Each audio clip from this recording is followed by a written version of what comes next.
พี่น้องเนาะมาฮอดจอดถึงกะทางแม่นมก็ย่อพระเข้าพระน้ำมาโลดอันนี้เนาะสบายดีทั้งตัวแม่เนาะ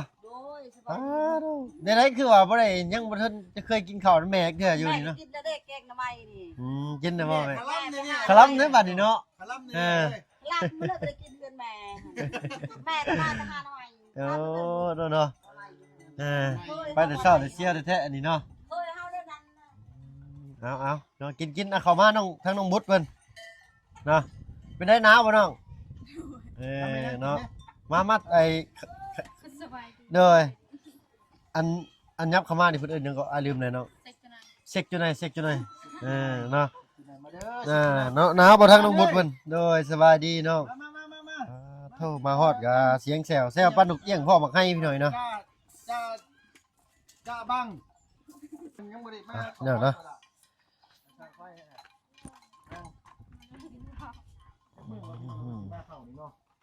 โอ้ยเข้าไฟมาพี่น้องมากินข้าวกินน้ำกันเนาะสบายดีจ้าสบายดีเบัดจุผู้ทุกคนเนาะวันนี้มาพร้อมครับบรรยากาศเย็นๆพี่หน่อยเนาะมาฮอดกับพ่อพระข้าวพระน้ำเลยเอาเราได้ข่อยกันเลย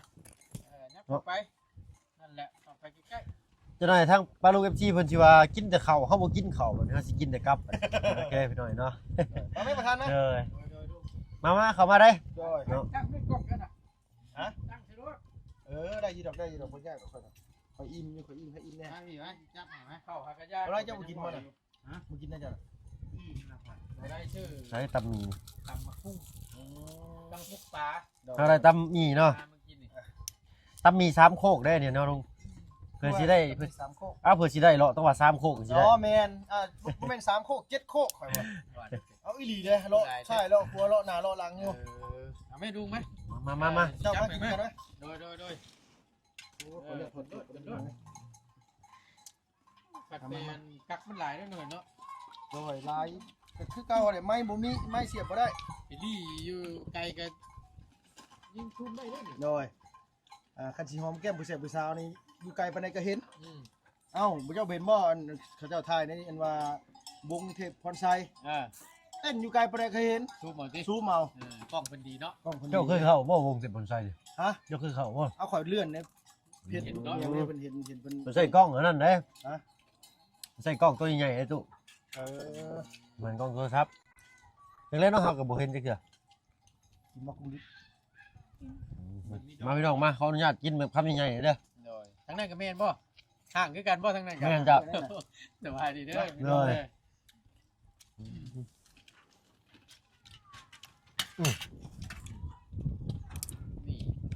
เก็บหมูป่ะเก็บหมูเข้าท่าปั้นเฮือพี่น้องเนาะมานี่เอ้าแม่น้องน้องบุญแซ่บบ่แซ่บกินได้หลายนะแซ่บพี่น้องแต่ว่ามันกินข้าวอิ่มพุ่นนะกับอันว่าไปแกงหน่อไม้นี่ตัวแม่แกงเบิดถ้วยแล้วบัดนี้ฮะมาแม่ทำบ่ไรเพิ่นแซ่บแต่ว่าตัวมันจางๆนิดนึงเราเฮ็ดเผื่อเด้คนลายเนาะแม่นใส่กระดูกนี่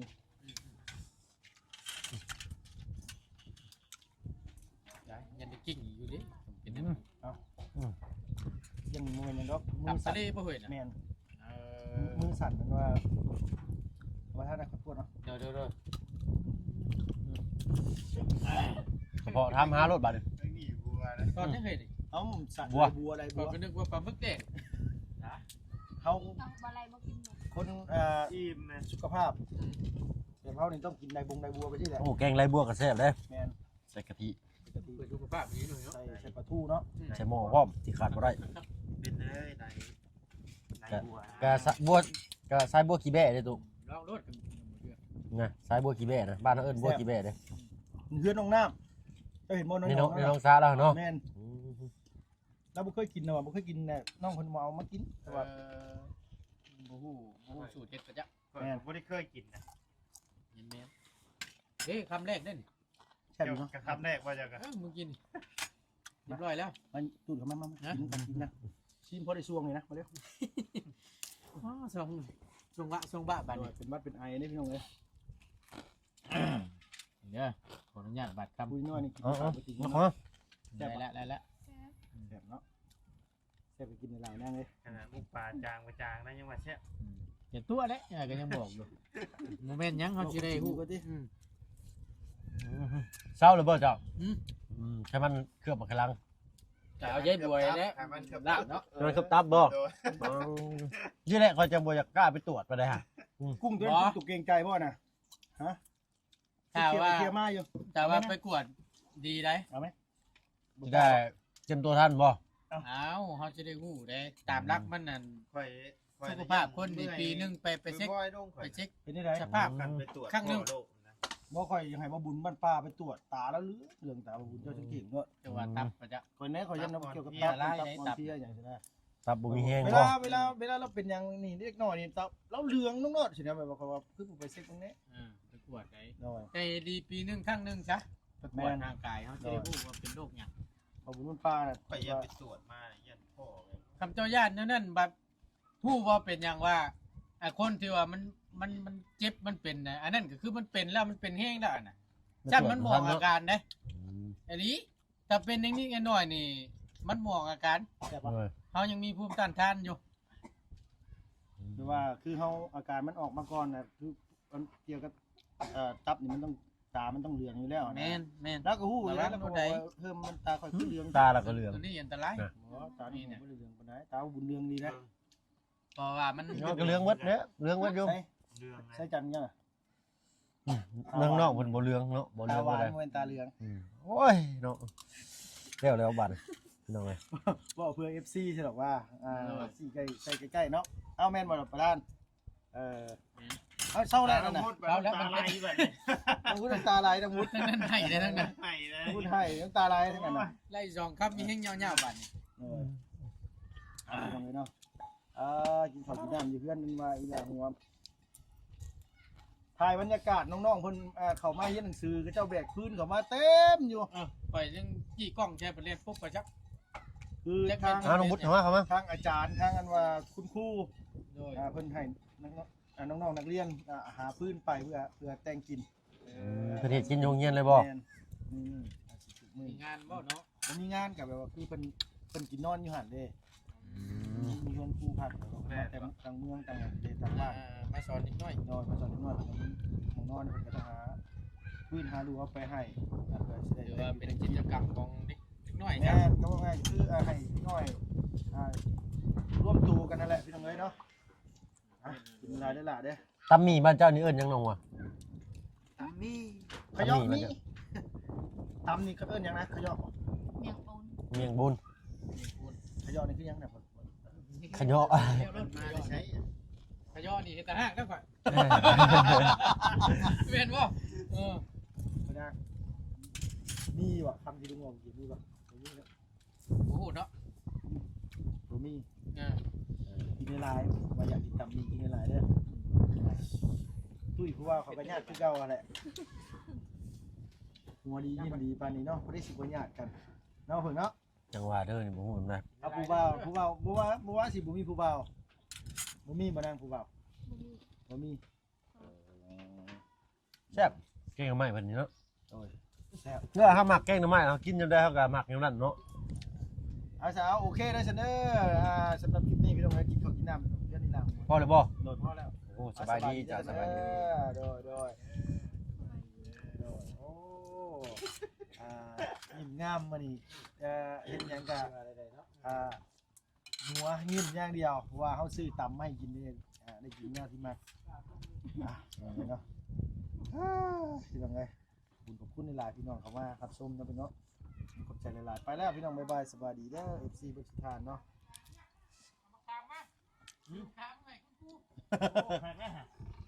โอ้เอาคามนายเป็นครูบ่มันสิมาซาไปไว้แล้วเนาะนายครูนี่เอา กินนั่นแหละ เอากินน้องกิน โอ้ยหัวดีขนาดนั้นเลยเนาะ ไปเด้รักเอาต้มไก่ใส่ชาให้น้องเพิ่นกินนี่เนาะเฮ็ดทางนี้ตกใจเดี๋ยวข่อยเสียงปืนแล้วนี่โฆษณาก็ได้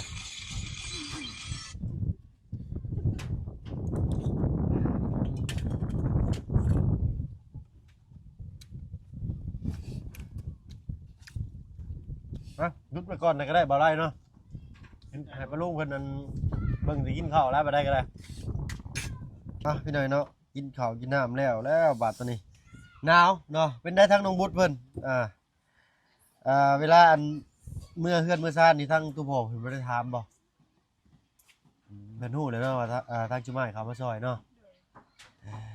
ไม่ติดไม้เลยใช่ละเสียงเพิ่นจะคอยนิดนึงพี่หน่อยเนาะทางน้องบุตรเพิ่นโอ้ยมื้อน่ะปลาลุงเพิ่นว่าโอ้น้องมันแข็งๆอีหลีเนาะย่อกระสอบข้าวบักใหญ่นึงทางน้องหัวได้ซะ50โลบ่ได้เนาะทางน้องได้แต่ข้าวสารข้าวเปลือกเนาะ เจ้าบ่ให้น้องเพิ่นยกมัน เราจะยกได้ แม่น แม่นถามเราก็เราเป็นยังจะน้องยกอีกแล้วกะคนครึ่งทางนะเนาะ ชื่อมาให้ได้ เข้านะโดยแล้วแต่มื้อนั้นผู้ใดเพราะว่าทั้งคอยออกไปสั่งอยู่ในเฮือนนั่นจี้พี่เชิงกันเนาะเพิ่น แส ชื่อ ดงว่าขอท้ายทึกมื้อน่ะเนาะ จิแหละฮะ เจเล จิแลอ๋อจิแลพี่น้อยเนาะบ่จิแลเด้อ ดูแล แม่นดูแลเทคแคร์ประมาณนี้นะเนาะจิแลเลี้ยวแลประมาณนี้เลยลูกตัว แค่ เอาเข้าไปพี่หน่อยเนาะ พอดีเพิ่นว่าอยู่ในบ้านเฮามีอยู่เพิ่นว่าถ้าว่าเพิ่นว่าสิแกเข้ามาก็คือสิแกเข้าบ่ได้ดอกว่าสิอาสาให้เพิ่นแหละมาส่งให้แต่พอดีเพิ่นมีห้านอยู่ในหมู่บ้านนี่บัดนี้เนาะอยากซื้อข้าวซื้อน้ำบ่จำเป็นต้องออกนอกเด้อบัดนี้เด้อ ใช่ อยู่ข้างบนเนินๆนี่นะเฮือนเพิ่นอยู่สูงๆดอกพอดีกลางหมู่บ้านเลยนะเฮือนเราน่ะ630,000 โอเค เนาะ อยู่ เด้อก็โอเคอยู่เด้อ เบิ่งให้เด้อพี่น้องเด้อลงแหละ ลงเลยบ่ มาตั้งชื่อโผล่นั่นนี่ เอ้าเนาะเอาเด้อเจ้าเด้อเนาะมารอบนั้นคือว่าแนวใดก็รอบนั้น คือว่าออกว่านั่งเว้าไผว่าอยู่ที่ใด เยอะเพิ่นน่ะว่า เอาสุดแล้วแต่เพิ่น ใช่ ว่าซั่น ข่อย ซะ ยังบ่ได้ฮู้เรื่องนำได้น่ะ เห็นแต่ทางบ่าวตุนเพิ่นลงคลิปว่าบ่าวตุนถูกดราม่าว่าซั่นโอ้ยมันยังเด้พี่น้องเนาะบาดนี้เขาไปเบิ่งโอ้ยบ่เป็นหยังพี่น้อยเนาะ ขึ้นมาแจ้งข่าวดีน้องเพิ่นเป็น เด้อ น้ จอย ำแต่รอบก่อนขึ้นมาอยู่คือสิว่าง่ายๆกับเพิ่นก็บ่เห็นเฮาขึ้นมานะเฮาก็เก็บการเก็บงานอยู่พุ่น พอดีทางบ่าวตุนมีข่าวดีมาแล้วทางบ่าวตุนยังบ่ได้แจ้งเลยสิขึ้นมาแจ้งด้วยตัวเองจังซี่นะ ประมาณนั่นแหละมือขึ้นมาพร้อมกันนั่นแหละ แล้วก็พอดีขึ้นมามือเดียวแล้วก็บัดแล้วงองแล้วก็ลงมือเลยแล้วก็ได้ คนละงอดเลย นั่งสะอื้นนี่นั่งสะอื้นนี่อันเบาะหลังมือเราก็ได้เอาเว้านัวหัวม่วนซื่อเด้อพี่น้องเด้อเนาะก็บ่เป็นหยังเนาะเอาทางทีมงานเฮาพี่น้อยเนาะทีมงานสะพานบุญว่าซั่นซะก็ยินดีเนาะบ่ว่าสิมาช่องทางใดเนาะทำทีมงานเนาะเบิดสุผู้สุคนแหละพี่น้อยเนาะยินดีเฮาบ่ได้ว่าเจ้าสิมาหยังบ่เกี่ยวเด้อพี่น้องเด้อเนาะคือว่าไผมีมาก็แฮงดีใจพี่น้อยเนาะงานสิได้เสร็จไวแล้วไวก็ไปบ่อื่นต่อเนาะ ได้ไปน้องเพิ่นนั่นแหละ โดย คือเห็นเล่น ร้อยทั้งร้อยพี่น้อยเนาะบ่มีไผอยากอยู่บนเก่าเนาะอยากย่างไปหน้าเสมอหรือว่าเจ้าอยากอยู่บนเก่าบ่ว่าตูน บ่ได้เฮาซอยแล้ววิทย์บ้างแล้วก็เฮากลับไปซอยกูไหม โดยทันแรกพี่น้อยเนาะอ้าวจังได๋ก็ขอโทษขออภัยนำหลายๆถ้าว่าบ่พึงใช้คำเว้าเลยว่าจ้าบ่ถูกหรือว่าบ่สุภาพเนาะ ว่ามันยังบ่เสร็จสิ้นเฮาก็อยู่ให้มันเสร็จสิ้นนั่นแหละ โดย ก็สิว่ายังให้เพิ่นมาจ้ะ ใช่ คือยังมาน่ะนะโอ้กล่องใหญ่ดีล่ะ ไปน้องหวนบ่าวใช่บ่ เนาะ น้าบ่าวจะหน้านี่ มาแบ่งกินดีกว่า พี่อ้ายแล้ว ได้กล่องใหญ่แท้หวน เอาอีกมื้อ2มื้อทางบ่าวบุญสารวัตรกับทางอัน อันนี้บ่ผู้ ลุงจันทร์ก็ขึ้นมาแล้วแหละพี่น้อยเนาะ นี่มันเอ้ยกู ไอ้กกบ่นี่ คือกันอันนี้บ่เห็นสอง คือบ่ คือต้อง จังไว้ จับ นะ คือกับน้องจันทร์เนาะ เออ คือทั้งน้องจันทร์นะ แม่นแนบมึงทั้งข้างคือสิคือจะคือน้องจันทร์เนาะน้องจันทร์เนาะ โดย เออ เอาพี่น้อยเนาะ ก็ว่าแหละพี่น้องท้องเดียวกันยังนะ จะตุ้งจะปล่อย ว่าเราเคยเนาะมารอบก่อนก็ถึงหายซ้ำมารอบนี้ก็ถึงดึกกระตุกบ่ไหว้ได้เฮ้ย เนาะ เอ้ยเอาเนาะเป็นไรน้องบุตรหนึ่งข้าวหนึ่งน้ำเลยก็มากขึ้นเก่า โดย เป็นไรเข่าแข็งบ่หรือว่าปกติ ปกติ เนาะทางกันเอื้อยเพิ่นก็ว่าเข่าไหม้เข่าบ่ได้แข็งพี่น้อยเนาะเป็นข้าวเหนียวบ้านเฮาเลยเนาะเฮาก็บ่ฮู้ดอกก็ต้องถามเจ้าโตเพิ่นเนาะไปมื้อนั้นเห็นทางกันดูพ่อเพิ่นเลยกับทางร้านเจ้าบ่น้องหรือน้องเจ้า น้อง น้องแท้ๆนี่บ่ โดย เนาะชีวิตน้องเพิ่นก็สิได้มาอาศัยไปเพิ่งแต่ทางเฮือนน้องหัว หรือว่าเฮือนหมู่เฮือนคู่เวลาไปหาอยู่หากินก็ไปนํกันนั่นล่ะพี่น้อยเนาะเราก่อนทางนอกเพิ่นก็บุป่าหาหน่อไม้เห็นเราอันเว้าขอโทษขออภัยพี่น้อยเห็นว่าเราตัวใหญ่สิเวลาเข้าป่านี่แป๊บเดียวบ่ได้เห็นลังแล้วได้แป๊บโดดเลยย่างน้ำลังแล้วบ่ได้ทันพี่น้อยเนาะบุไปอ้าวข่อยว่าข่อยก็หมุนไปน้ำลังอันใบไผ่บาดคอนั่นบัดไปข่อยนะใครจะทักลูกเหิมบ่ไปลูกเหิมไปเขาจะได้กิ้งลงผู้อยู่ลงเหิมไปนี่เนาะตายบ่จังมือไปบ่ ชื่อก็ยังมาพอดพี่อยู่เนาะ อ้าวโนเว้าพื้นน่ะนะว่าเขาว่าเจ้าไปนำนะ ขั้นไผล่มไผก็กิ้งคือกันเลยเจ้าล่มเจ้าก็กิ้งคือกัน ข่อยบ่กิ้งนี่ลุงข่อยตัวเบา ตุ้ยแม่นบ่ บ่ได้ว่าจังซั่นอ้าวเนาะเจ้าล้มปุ๊บแล้วเจ้าสิกิ้งลงเลยคือข่อยล้มปุ๊บแล้วมันติดใบไม้อีกเด้เพราะว่าข่อยตัวเบา มันจะพร้อมบางอย่างนี้นะ บ่ข่อยจ้อยแห้งอีหลีข่อยนะ ผมคือครบ เสียร่างใจเลย เอ้ยเนาะ ตำเข่านี่นะ ว่าเนาะคนโตบักใหญ่นี่ก็สิใจน้อยแท้นี่เนาะ บ่ได้ใจน้อยดอกแต่บางทีมันก็แท่งใจดำกันโพดมันก็มีบ้างในน้อยใจขนาดนี้ เพิ่นเลยดิ โอ้ยก็บาปก็บ่แล้วนี่เนาะ น้อย เออ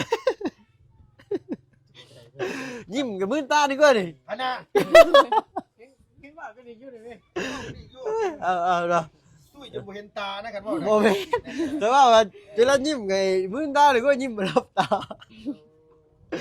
ขอโทษขออภัยพี่น้อยนะเว้าดูผู้ม่วนกับลูกเพิ่นซื่อเด้อเนาะลูกเพิ่นก็บ่ได้ให้ดอกบางทีบ่เพิ่งเป็นผู้น้อยก็เว้ากับผู้ใหญ่มันก็บ่ควรนะก็บ่เป็นหยัง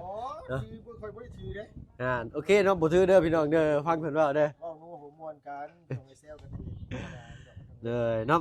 เวลาอันไปคนละบอนก็เอ้ยเนาะเวลาสิพักสิเช้านี่ก็จมหากันอยู่ได้พี่น้อยเนาะทีมงานปัจจุบันแหละผู้หนึงก็สิเป็นอีกแบบหนึงเนาะผู้หนึงก็สิเป็นอีกแบบหนึงเวลาอยู่รวมกันเนาะก็ได้ฮู้ว่ามันมีหลายสิ่งหลายอันมารวมกัน เพราะอันขาดสิ่งใดสิ่งหนึ่งไปก็คือเอ้ากินข้าวลืมช้อนเนาะนะสินะประมาณนี้พี่น้อยเนาะ ไหลลุไหลล่วง คือใช้อันกินตำมาม่าใส่ชาบ่จักกินนี่ฮะเนาะก็จะเอาน้ำใส่ชาด้วยเนาะ นัวอยู่ว่าล่ะ พอตัวชดกินนี่อันก้นถั่วจะจังรู้บ่วงขูดเอาซั่น เอานั่งไหมน้องนั่งไหมเนาะโอ้ยเข้ามามื้อนี้ก็บ่ได้มีหยังพี่น้อยเนาะมาอัปเดตบ้านเซาเงินซ่านของน้องหัวเพิ่นเนาะอากาศก็สิหนาวๆแน่มื้อนี้ก็ได้ทางน้องบุตรเพิ่นใส่เสื้อแขนยาวจังว่า3ชั้นผู้จักฮะว่า 2 ฟัน 2ชั้นเนาะทางน้องจันเด้น้องจันชั้นเดียวทางน้องหัวเด้4 3ฮะโอ้ยเนาะ เสื้อแก้เบิ่งแม่กันนี่ อ้าวสั้นเลยบ่นี่ เอาแก้เสื้อแขนยาวมันมีตัวเดียวนี่จักโตก็สิ มื้อนั้นมื้อฝนตกแล้วใส่จักโตก็4อยู่3โตพี่น้อยเนาะว้าโตข่อยว่าใจก็อยากขาดประเทศลาวข่อยว่าเอาบ่เป็นหยัง น้องเป็นยังทำอะไรเขาน้องน้ำเขาน้องอันนี้เขาน้องละน้อยนี่ป้าใส่เสื้อที่ชอบที่ชอบหาชอบ เนาะอ้าวเพิ่นอยากสวยอยากงามเด้เนาะบ่ติเพิ่นแหละเพิ่นอยากขาวว่าซั่นซะคือเฮานี่ขาวมีหน่อยเนาะที่เหลือดำหมด มันก็ขึ้นอยู่ที่กรรมพันธุ์เฮาเนาะเบิ่งนางลุงเฮิมนี่แล้วก็บุลุยคือกันใส่เสื้อแขนสั้นอยู่แต่ว่าเราก็บ่ได้ดำเนาะแม่นอยู่ข่อยย่องจ้าได้ลุงเอ้ยนี่ฮะ บัดย่องก็สิกับเป็นตะแพงพี่น้องเอ้ย หา คือว่าเป็น ว่าสิ คน ว่า นั้นนี่กับเป็นตะแพงที่เก่าหั่นแหละ เออ เพราะว่ายังอาศัยรถขึ้นไปก่อน เอ้ยเนาะช่างเว่าคือได้ลุงเฮิม ขี่ นี่ รถ นะ จะขี่แห้งหลายรถน่ะผู้เฒ่าหัวใจว่าย กระซ่าเลยได้ ตื่นเสียงก็บ่แห้งเลย โอ้ย เอาได้มาจังซั่นเนาะเพิ่นเฮ็ดให้มาจังซั่นนี่ได้ซะสิคันสิเปลี่ยนกันตั้งว่า2,400ผู้โทรก็ได้เนาะบ่มีเงินได้ค่อย ผู้เฒ่าเพิ่นจนหัวตกงอด เนาะย่องจะน้ำลังเสียเซล โอ้ยเนาะ เพราะว่าพี่น้อยเนาะขี่ก็ขี่ซ่าๆละพี่น้อยเนาะก็บ่ได้ขี่ไวเนาะไปมาหาสู่เวลาพ่อผู้คนก็ขี่ซ่าอยู่ในใจพ่อจะขี่รถไฟฟ้าพู้นแล้วเนาะมันหักลงน้ำบ่ได้ ว่ามันหัวตาดูเลยเนาะ ตายโคโลแล้วแต่หันก็ยังอันบืนตายไป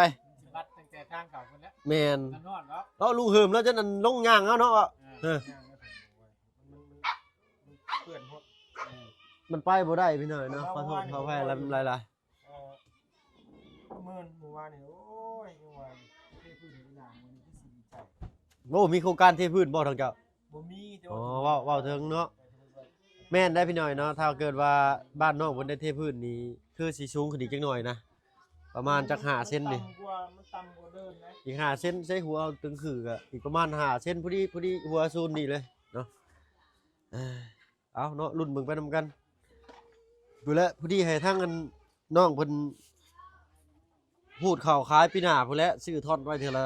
สอบ2สอบปูนก็ได้เนาะเอาเนาะสำหรับคลิปนี้ถ้ามาพึ่งก็เว้าลายยายห่างพี่น้องเนาะคือจะได้เวลาสมมาพอควรแล้วแหละแล้วก็มี FC หลายทานอยู่พี่น้องเนาะว่าให้ทางมาพึ่งว่าคอยแน่เว้าซ่าๆแน่เพิ่นว่าเนาะเพิ่นฟังบ่เข้าใจโอ้ยขอโทษฟังบ่ทันโดย ลดลงซั่น มันตึกเรียกแบบว่ามันเติมมาเต็มสปีดนะเนาะ ไหลล่วงก็พักบ่ทันกันแล้วข่อย เลยมันเป็นแบบจักกันสิว่าได้พี่น้อยเนาะลุงเฮิมคือกันเพิ่นว่าเนาะลุงเฮิมก็คือกันอ่า ข่อยว่องไวข่อยนะ คันเว้าซ่ามันคือคนเมาหั่นนะคันเว้าซ่าๆเว้าลองเว้าซ่าๆเบิ่งแล้วเนาะโอ้ยมื้อนี้เมาบ่ว่าซั่นหั่นนะคันเว้าปกติมันจังซี่แหละถ้าว่าเว้าช้าๆเนิ่มๆบัดว่าคนเมาเบิดคำสิเว้าค่อยก็ได้พี่น้อยเนาะอ้าวจังได๋ก็ตามแต่ทางบ่เบิ่งก็สิปรับปรุงให้ใหม่พี่น้อยเนาะได้บ่ถือบ่ควรก็คอมเมนต์ให้เข้ามาทางเฮาก็สิยินดีสิปรับปรุงให้เด้อพี่น้องเด้อ ปั๊บบางหารถนั่น ปรับมักชิปแล้วนะนี่เนาะเอ้าขอตัวลำลาแล้วพี่น้อยเนาะเด้อไปพี่น้อยเนาะอยู่ดีมีแห้งเบิดสุผู้สุคนที่เข้ามาหับมาชมช่อง YouTube บ่เพิ่งเคยหลายคือเก่าไปแล้วพี่น้อยเนาะสบายดีจ้ะ